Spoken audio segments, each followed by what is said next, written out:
If you are anything like me and are just happy to have your tribe in studio with you, well, you got a home here. Welcome to the Go Show, celebrating all things outdoors in this beautiful outdoor playground of a state, nation, and world that we live in. Appreciate you hanging out with me. A little bit late jump. You know how we do. It just is how we do. Yeah, if I'll be late to my own funeral, as they say. But hey, I appreciate you being weird morning. It's been a very, very weird morning, and it's why I have VIPs on deck, hanging out, lurking around the studio and around it amongst. Yeah, maybe I get some coffee and straighten that out. Hang tight. Mhm. They are here. Queen Bee and Mr. Oz is here, hanging out, and there's reason why. It was a really weird morning as I rolled away back here to the studio, and I get a call from Queen Bee saying that, and I mean just a call, like one of those calls, like it's 4 alarm fire. Let's go. They're being chased by a coyote. Yes, out on a walk, chased by a coyote. Now this doesn't sound like to Arizonans though. That just doesn't sound. It sounds kind of cartoony, like Wile E. Coyote and Roadrunner. Me. But they, and usually when I say they, the coyotes, usually they're skittish. They're kind of doing their own thing. They're surviving in an area that is not native to them. They're around golf courses. They're they're always in season, Jim. They're here in Arizona, Jim. It's a 24-hour season on coyotes. It is, but that's not the story. The story is right by the park right up the road, where Queen Bee and I take Ozzy whenever we can. And it's a cool little park. It's where actually intern Nuge used to like have his little basketball practices at. It's a cool little park up the road. And they were just on their own little program. And Queen Bee noticed that saw an animal. She was talking to her mom on the phone, and she thought it was a bobcat. And just it was laying down, she kind of had eyes on it, kind of getting Ozzy close, get close, get in here. And wait, Grizz, what do you mean you're heading back to surgery? What do you mean back to surgery? Like you just came out to say, hey, do you see you stopped your surgery, come out and say hey to everybody, now going back to surgery? What does that mean? Well, whatever it means, have a safe surgery, and don't amputate things that don't need to be amputated. Yeah. Okay. Anyway, so she's taking a look at this, and she is, oh, see, Rhonda, thank you. That's very, very sweet to say. I'll get it going into surgery. All right. Well, again, hopefully they're not amputating anything that they don't need to be amputating. Okay. I'm just saying, just here saying that. Anyway, getting back to it. So she gets Ozzy close, and this damn thing pops up, and she knows it's a coyote. Now, Queen Bee's seen coyotes before. Queen Bee runs an entire outdoor program for kids during the school year out in the West Valley. She's seen this. She's seen critters before. She's seen predators before. Ain't nothing to scare her. Little Wile E. Coyote, genius, decides to start moving towards them. Decides to start prancing towards them. Like kind of like, hey, I see what you got in your hand there, because she grabbed Oz, and she did now the coyote's just kind of prancing forward. Like, hey, I see you got a little snack in your arms there. What do you got? What do you got? I see that little morsel. I want to take that from you. You see, coyotes aren't afraid of damn near anything anymore. It seems to be, or at least this one. And so I'm racing in the Falcon as quick as I can, armed to the teeth, and coming to get said coyote. Coyote already dispersed. I'm hollering to people walking their dogs, don't go that way. There's a coyote here. Coyote up front. Coyote ahead. And I start sweeping the park and going in the bushes and seeing if I can scare this thing out and just get this thing going and scooting on its way. That's the nice part of me. I left the gun in the truck. So I couldn't find anything. So we, everybody calms down and everybody's okay. And so we get back in the truck and head back to the house. And sure schnitzel, there that little SOB is. Just kind of cruising along the street, just kind of scooting along, just doing his thing. We're just rolling up to it. It's fine. Not even scared. I actually had to stop it with a predator call, a very horrible rendition of a predator call. I haven't been practicing, apparently. It sounded like Donald Duck was getting violated. But yeah, that's basically what it was. And And we followed it around, and then we went around to the next cul-de-sac and kind of watched it kind of scurry away. And it was absolutely absurd to think that we were afraid of a coyote, but we had a little, she had a little baby Oz, and her mama instincts kicked in, and now we've got to figure out a way to roam the neighborhood safely with our little nugget in tow. All right. It's got what coyote is scared nowadays. It's called coyote equity. Yeah, coyote's looking for equity. Damn it! I want to be able to chomp your dog when I can. Oh, it had to be. Rhonda, it was, and she was scared out of her teeth. And again, she's been around predators before. She's held predators. She live predators and birds of prey and all. She doesn't care. Damn coyote comes along, got a little kind of coming at you like, hey, why don't I snatch that out of your hands? Whatever little wiggling morsel you got there. Brendan, my neighbors probably think I'm crazy after watching me chase coyotes off my front lawn a few times. Like they owe me money. Just taking them down. Hey, coyote better have my money. Rain, hail, sleet, or dough. Yoke better have my dough. Mm-hmm. What's up, Eddie? How you doing, man? And Dana, good to see you. But it's something that we run into as we, the people, as the population, as a growing valley, as we expand out, we get into no, Jim, we are not shooting firearms within city limits. Thank you very much. That's what air rifles are for. I kid. So, and Lynn, that's what that's the first thing I said. That's the first thing I said to Queen Bee. I'm like, okay, well, we'll just walk armed. She's like, I'm not shooting a coyote. She ain't going to kill anything. But I'm like, okay, well, okay. I might just forget that I have it in my shorts. Whatever. We'll go that way. Anyway, but as we expand as a valley, we are encroaching upon the native areas and habitats of these animals and these predators. It is childish to think, and I'm not saying that either of us were childish not to think that we always got our head on a swivel with anything going on, cars, coyotes, anything, when you're walking your dog, because a lot of times we just let go when he's on a leash, other dogs, things like that. We just let go of the leash and let him just run around because he's cool like that. He stays put. But as we do that, we have to understand that we're in their hood. We're making our hood out of their hood. And they aren't going anywhere. They've been here longer than us. And so we have to get ready, get our expectations set properly. It trips me out, especially people on golf courses and people in new developments and things like that. They're like, oh my God, there's scorpions here. Scorpions are invading. No, you invaded the scorpion's habitat. That's what they're there. You just built your house right on top of them. Kind of like a poltergeist vibe. You build it on top of things are going to start popping up. Not like a cemetery or anything like that, but things are going to start popping up. Yeah. Llama and alpaca poop deters coyotes. How, Deanna, what? Llama and alpaca poop? What? Where did you hear that? Okay, I'll do an entire show. If you can send me something, put a link out there or something. I got to check that one out. I'm not denying it, but I mean, that's some crazy stuff right there. Llama and alpaca poop. Okay. So like basically when I carry the little bag when we walk Ozzy and I got to pick up his poop and I got to carry that damn bag around until I find a trash can. So I just kind of sitting there swinging this bag of poop around. So maybe I'll just carry a bag full of alpaca poop or llama poop. Oh my gosh. Oh yeah. Brandon said your Ring doorbell has funny videos of it. Dude, if you can send those videos, we will play them on an FAFO Friday and it'll be the Brendan Coyote edition, scaring coyotes away. Yeah. Then why call you? You know why? Because it was scary.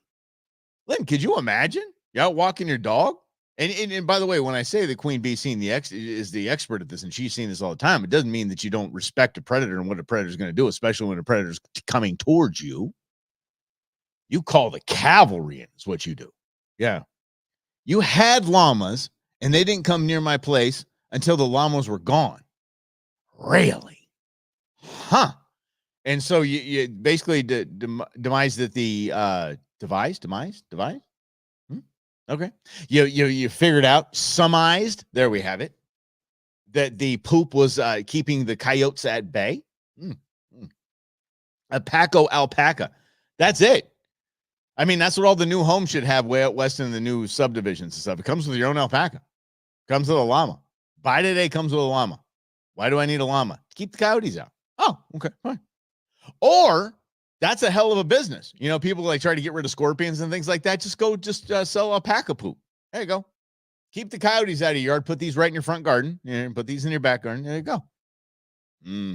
Maybe. I don't know. I'm going to flesh it out a little bit. We see there might be a business model here.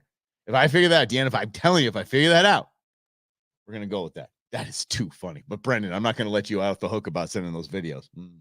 Great fertilizer as well. Exactly. You killed 2 birds, 1 stone. Love it. There we go. A fresh alpaca poop. Get your llama poop here. Get your llama poop. Llama poop here. It looked like one of those dudes that are pushing around the carts, you know, with little bells on them. And they got a little ice cream. They're pushing a little freezer on wheels. Yeah. Just have alpaca poop in there. And there's one of those. There's an alpaca and llama farm off I-10 somewhere down south. I think it's where the ostriches are. I think they got llamas and alpacas for days. Just go out there and say, hey, I'm just here to pick up your poop. And then just truck it into town. I'm telling you, we've got something. We're on to something here. We are on to something. People up in Fountain Hills and people in North Scottsdale got coyotes everywhere. They're going to love this stuff. We got great fertilizer for you, and we're going to keep the coyotes at bay. I love it. Save Fufu, save Fluffy, or save Ozzy as it were today. But it's okay. I got him a puppuccino. When I went to get Starbucks, I gave him a puppuccino, so he's happy. His day got better. As for Queen Bee, I will make her a lovely meal a little later. That's how it's going to work out. So, and it actually leads into this a story that I wanted to talk about today. That was interesting headline. A Wisconsin duck hunter shoots and kills one of 5 gray wolves that surrounded his blind. This is an interesting story because it comes into what we dealt with this morning, and I'm sorry, what Queen Bee dealt with this morning. Is that if you come face to face with a predator and you feel your life is threatened, or the life of, and not the life of your dog, I will get to that in a moment. I get to this in a moment. This crazy law that to me is crazy, but apparently to lawyers and law enforcement, it's not so crazy. Well, actually, I said it now. Your dog is property. Your dog is not your child, according to law. Your dog is not your child. If you roll up to your house and dude's rolling out with your dog, I'm sorry, that's like rolling out with your TV. It is what it is. It is a piece of property in the eyes of the law. So I'm going to say, if your life is threatened, and that's pretty easy. If a predator's attacking your dog, it's like, okay, my life's in jeopardy too. I can take things in my own hands. But where do you in that moment? So you're in a duck blind, and you have 5 gray wolves. Now, understand that a coyote is about double the size. Queen Bee, double the size of Ozzy? A coyote, yeah. Well, yeah, okay. Yes, he looked like a wolf. But normally a coyote's what? 2-3 times the size of Ozzy? Okay. So 2-3 times the size of Ozzy. Gray wolves, 2-3 times the size of that. Okay. So you're in a duck blind, and here comes the pack of wolves, and you have no alpaca or llama poop with you. What do you do? And you're right, Rhonda, wolves are huge. They are huge. Oh man. You what? I'd love a nice bet. What is this? Jim, did you mean to put that in there? And oh no, bedspread. I got you now. I actually read that because I don't have my glasses on. Is that you would like a nice bedspread? I'm like, well, that's cute, but you save that for the fam, not the show. But yes, but he had to. Now think about that too. Doggone it, you're gonna take that. You're gonna shoot a wolf. How many times you got to shoot that thing with steel shot, with duck shot? I mean, you got to unload on that thing. And I don't know what you do with protections of wolves and all of this. I mean, where do you say, it's coming right for us? You film it? Because right out of the gate, I understand this man's position. You are in a duck blind. You are surrounded by, according to him, you see, he's surrounded. The 5 wolves were surrounding the duck blind. Most likely, he had ducks in. Can a wolf climb? Yes. Yes, a wolf can climb just like a wolf is a big giant dog, and dogs can climb. So yes, they can. So getting up, but here's the deal, Lynn. I can't. I suck at climbing trees. So if I think that's going to save me from a wolf, bears can climb the hell out of trees. They will get up quick. Yeah. So anyway, but I see you can flesh this out. You put yourself in this guy's situation. He's got 5 wolves that are surrounding his. I see it. In my mind's eye see it is the movies, right? It's and they're circling. He's got probably a bunch of dead ducks in there. I would start by chucking ducks out of the blind. Like, here, go get them. Go fetch, go get them, and hightail my ass out of there, and use firearms as the last thing. Did I ever climb trees as a kid? Occasionally. And it would have to be California has some really cool trees. I don't know what the hell these things were, but they just had these giant branches, and we were just climbing up like stairs. It was easy as a kid. I'm tickling 50 right now, and I'm not climbing any trees. I'm chucking my ducks out of the blind and say, here you go, Fluffy, go get them. Yeah, have your fill. If I had 5 ducks here, 1 for each of you, I'm going. Yeah. So he was definitely in danger, Lynn. Of course, yeah. If a pack of wolves is surrounding you, you're in danger. No matter what. And most likely, odds are, if he's duck hunting and he's in duck blind, he has his dog with him. So now you're in bigger danger, and your dog's in bigger danger because they'll see that dog as a threat. They will see that dog as something that has its food. So they will see you and that as you and the dog as 2 animals that have fresh kills in there with you. And those wolves will jack you to get those, right? That's what I'm talking about. Fire off a warning shot. I'm all about that. Pop off a warning shot, maybe 2 warning shots, maybe 3 if you got your pop, pop, pop. But to smoke one, and this article says nothing about him doing a warning shot. He just capped the thing. He popped one of them. And then everybody took off. I think he could have succeeded with I'm not a reintroduction of the wolves fan by any stretch of the imagination, but I'm all about taking an animal that you are not going to eat as sparingly as possible. Don't get me started on rattlesnakes. We'll have that. Yeah. Chucking your ducks. Hey, man, you go chuck a duck. Mike's chuck a duck defense for wolves, for wolf packs. The chuck a duck defense. It works. It has to. Because what you're doing right there is you're forfeiting the kill that they're trying to come and get. They're not coming to get you because they smell you. They're coming to get you because they smell dead animal. And I'm sure that duck blind smells of dead animal as it is. So that's making it happen. Had a 128-pound hybrid in Washington. Nope, not messing with wolves. Dude, for real, Jim. 128-pound hybrid. Damn. And hybrid what? Wolf what? Wolf just domestic canine? What is that? What is that with? Yeah, you don't mess with wolves. Because it's not like you can tell them to sit. You tell them to lay down. They're not trained, they're not domesticated. Hey, you want a snack? You treat? You want a treat? Sit. No, not with a wolf, they'll tear your face off. Oh man, see? No. See, Princess Buttercup, Rhonda's Princess Buttercup is in heat. And yeah, no coyote. No. We don't need hybrids with coyotes in beautiful Germans like that. No. Are wolves cannibalistic? Yes, at times. Malamute shepherd wolf. Jeez and rice. That is a hell of a dog. Good grief. Okay. Yeah. So anyway, the little Oz is okay. He had his puppuccino and he is resting on the couch with Queen Bee and everything is good. Everybody's happy. Everybody's good. Everybody survived. I swept the area, so to speak. Not knowing what the hell I was going to do if this thing was pissed off anyway, but whatever. I had a stick in my hand, so I guess what we're going to go with. And that's how we're going to walk the dog from here on out. I think Queen Bee's mom bought her a baton, one of those, the police batons. One of the at least that's how I see it in my mind's eye. So I hope it's coming because I want one of those. Yeah, where they just kneecap them. I just start swinging at the damn thing. I have no problem. Yeah, I appreciate that, Rhonda. Thank you very much. All ended well, and we have a happy Aussie. So he is good.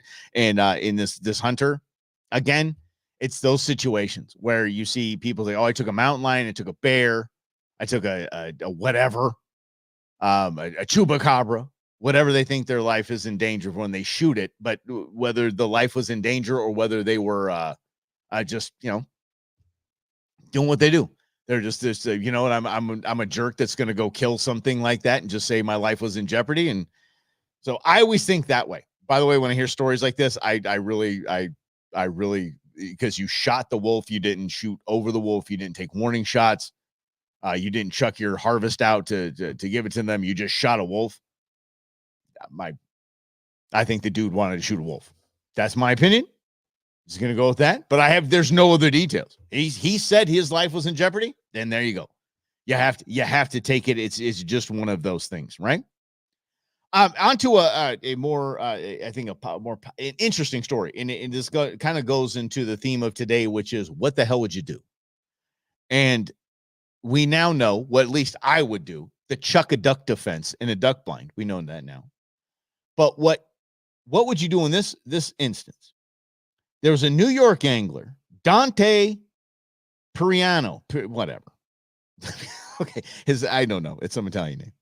He caught a 9.5 pound smallmouth bass. Thing was going to set a record. You know why he didn't take it in? He's got a picture with it. I'm looking at it. No, he didn't take it in. He said it wasn't going to kill. He said he wasn't going to kill a bass that size.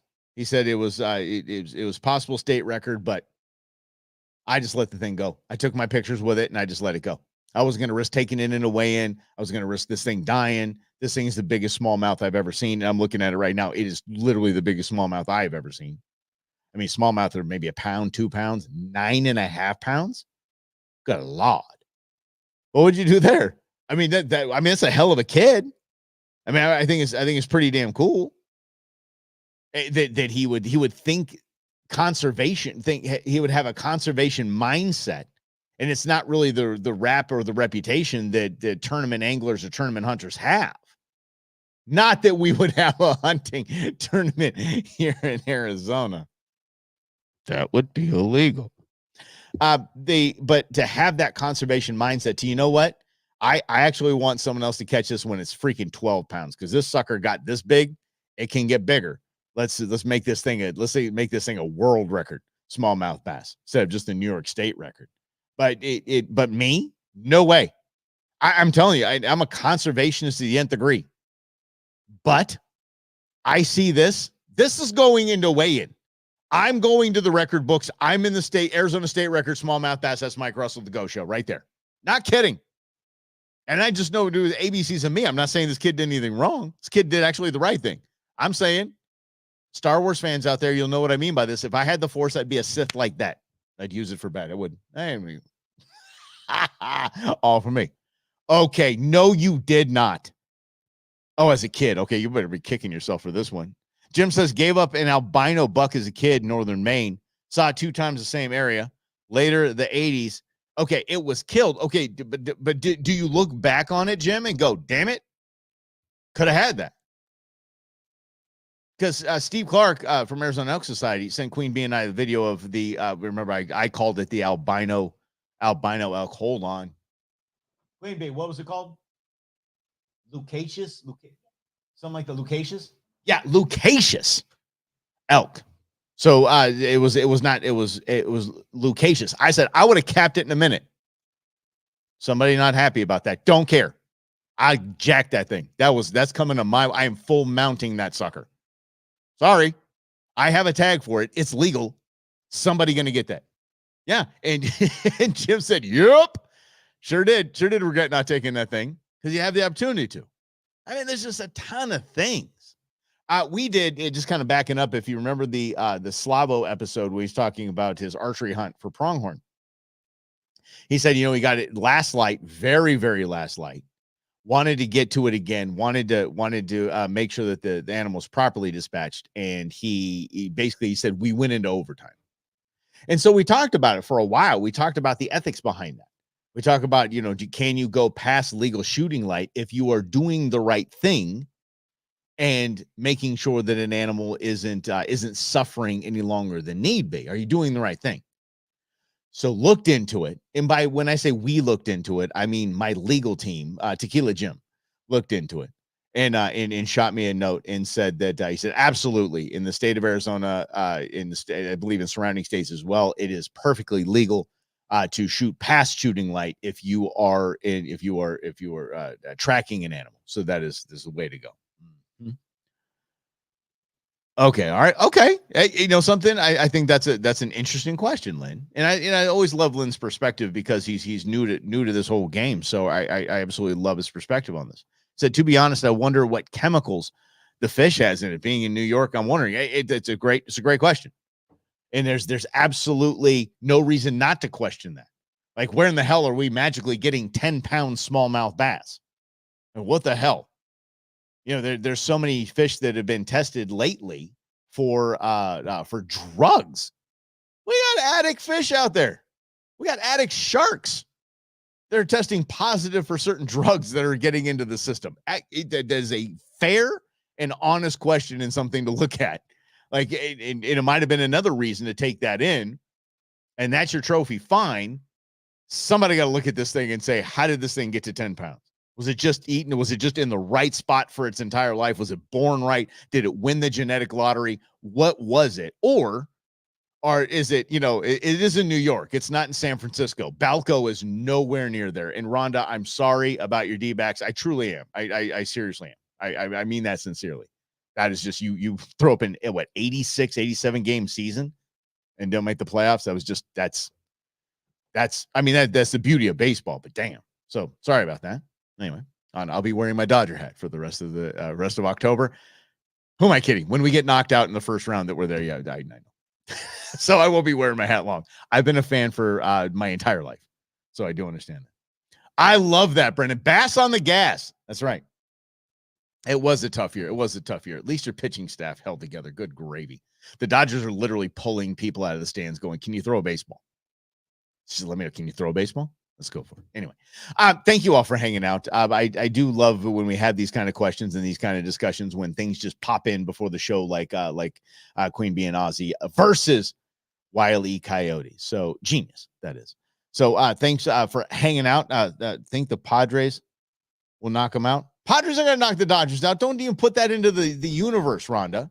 Don't even know. Now you have to be with me because I said nice things about the D-backs. You have to be with me. You have to pull for the Dodgers now.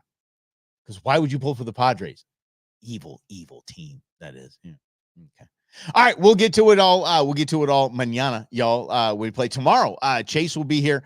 He is our guide for the elk hunt. We're going to talk about sighting and rifles. We're going to talk about rifle loads. We're going to talk about the right things for the right species hunting in Arizona in big game.